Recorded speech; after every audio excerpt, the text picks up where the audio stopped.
Oggi è una giornata importante per non dimenticare. Il 17 luglio rappresenta per Rete Ferroviaria Italiana e soprattutto per quella siciliana un momento di riflessione e soprattutto del ricordo di tre cari colleghi che sono Antonio, Enzo e Luigi, che purtroppo hanno perso la vita durante la loro attività lavorativa e che rappresenta appunto questa giornata il momento per fermarci tutti un momento e per ricordarli, non soltanto comunque andiamo al di là della tragedia, ma anche cercando di ricordarli anche nei momenti più belli.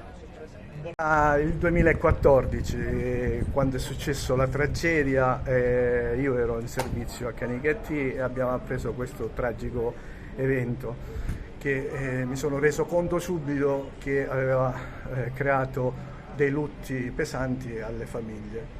Adesso, dal 2014 a ora, noi ogni anno ricordiamo i tre colleghi che erano delle persone speciali, ma non solo come colleghi, ma anche nel campo sportivo, diciamo, si davano da fare, erano delle persone oneste, delle persone buone e collaborative.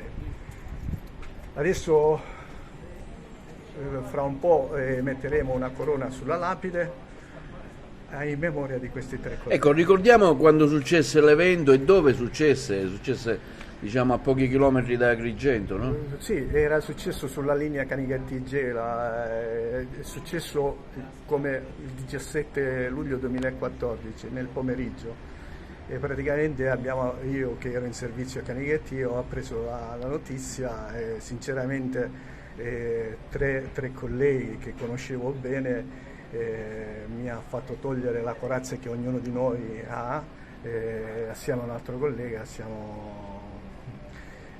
siamo messi proprio letteralmente a piangere.